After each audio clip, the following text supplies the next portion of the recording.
Edward Seymour, Duke of Somerset and Lord Protector of England, was the most powerful man in the country during Edward VI's reign. But how did the King's uncle go from ruling in all but name to losing his head on Tower Hill on this day in 1552? His is a story of ambition, betrayal, rebellion, and leadership gone wrong. Let me tell you more. Edward Seymour's rise to power was nothing short of meteoric. As a trusted military commander, a staunch Protestant reformer, and perhaps most importantly, the uncle of the young King Edward VI, he was perfectly positioned to influence the Tudor court. His closeness to Henry VIII in the King's final years helped him secure his place among England's most powerful men. When Henry VIII died in January 1547, his will laid out a plan for a shared regency council to govern until Edward VI came of age. It was meant to be a council of equals, with no single man holding absolute power. But Edward Seymour had other ideas. He acted quickly, working with the King's trusted secretary, Sir William Paget, to consolidate power. In those critical days, Seymour secured the support of key council members, manoeuvred past his rivals, and had himself declared Lord Protector of England and Governor of the King's person. With this role, Seymour wielded immense authority, effectively ruling as king in all but name. While Henry VIII's will envisioned collective leadership, Seymour's position allowed him to dominate the council and govern almost unilaterally. It was a bold move, but it set the stage for both his triumphs and the tensions that would ultimately lead to his downfall just 2 years later, and ultimately his execution 3 years after that. Somerset's downfall was rooted in his inability to manage relationships within the council. His authoritarian style often alienated those around him. He was known for bypassing the council entirely, relying heavily on royal proclamations to push through his policies, which angered his peers. William Paget, his trusted ally, tried to warn him in May 1549. In a letter, Paget criticised Somerset's choleric fashions and warned that such behaviour would lead to peril, not only for Somerset personally, but for the realm as a whole. Paget wrote, "A king which shall give men occasion of discourage to say their opinions frankly, receiveth thereby great hurt and peril to his realm. But a subject in great authority as your grace, in using such fashion, is like to fall into great dangers and peril to his own person." Somerset ignored Paget's advice, and his high-handed approach left him increasingly isolated. 1549 was a disastrous year for Somerset. 2 major uprisings, Kett's Rebellion in Norfolk and the Prayer-Book Rebellion in the southwest, shook the kingdom. Somerset's sympathies for the common people, his reluctance to use force and his promises of reform backfired spectacularly. Riots and chaos spread, and his slow response allowed the rebellions to escalate. When the Crown finally acted, the response was brutal, and over 10,000 people lost their lives.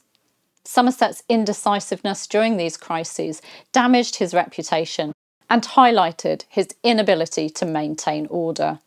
Somerset's ambitious foreign policy also contributed to his downfall. The War of the Rough Ruin with Scotland, begun by Henry VIII and continued by Somerset, failed spectacularly. Edward VI's potential bride, Mary Queen of Scots, was smuggled to France to marry the French Dauphin. And Somerset's garrisoning strategy in Scotland drained England's resources and failed to secure a lasting foothold. Meanwhile, tensions with France over Boulogne strained the treasury further, and Somerset's policies left England vulnerable and financially weakened.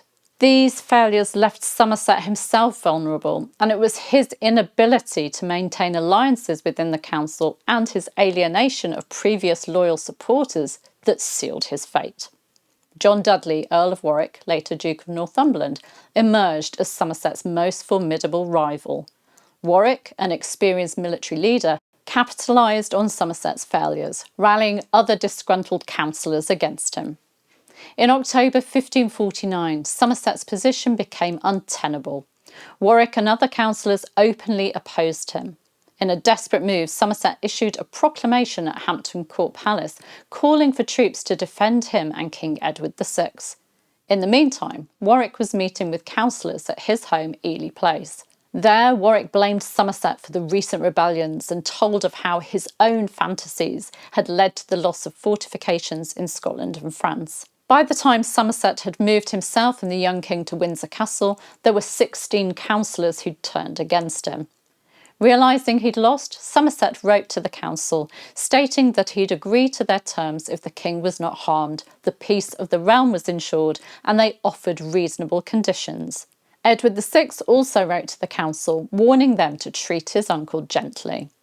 On the 10th of October, Somerset was informed that he was being deprived of his protectorship and that 29 accusations had been drawn up against him. He was ordered from the king's presence, and on the 11th of October 1549, following his surrender, Somerset was arrested and brought in front of his nephew the king, who summarised his charges as ambition, vainglory, entering into rash wars in mine youth, negligent looking on Newhaven, enriching himself of my treasure, following his own opinion, and doing all by his own authority. On the 13th of October, Somerset's protectorate was dissolved, and the next day he was taken to the Tower of London. He confessed to the charges laid against him, and on the 14th of January 1550, he was officially deprived of the protectorate by Act of Parliament. Remarkably, Somerset made a brief return to favour in 1550. He was released from the Tower, pardoned, and restored to the Privy Council and the Privy Chamber. However, his return was short-lived.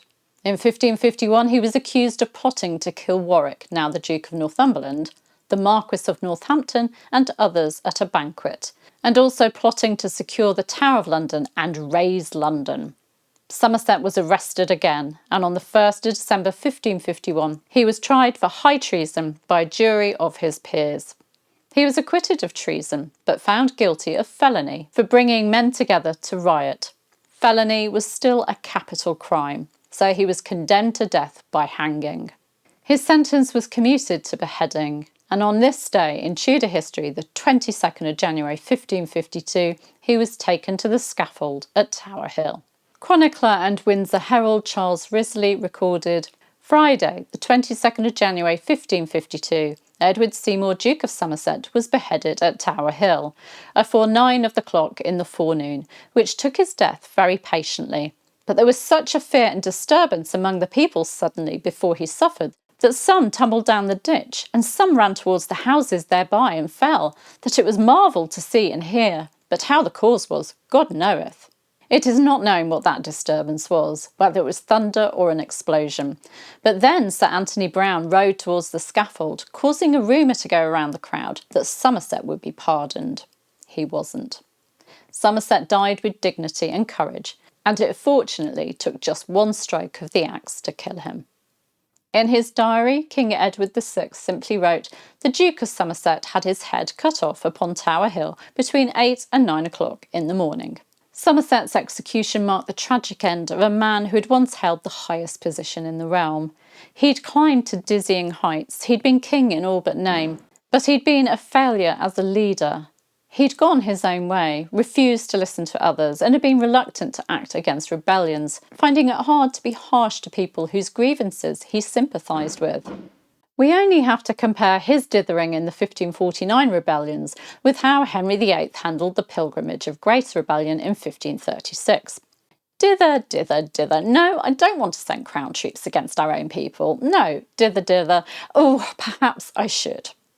Henry VIII in 1536. Destroy, burn and kill man, woman and child, the terrible example of all others. And take the said abbot and monks forth with violence and have them hanged without delay in their monks' apparel. Wow. I don't like what Henry VIII did, but that's what the people and the council expected from a leader. Somerset was a gifted military commander and a man with experience in administration, but he was no ruler. What do you think? Was Edward Seymour's failure inevitable because of his own flaws, or was he simply a victim of the dangerous political games of the Tudor court? Let me know in the comments. I'd love to hear your thoughts. I'll see you very soon. Take care. Bye-bye.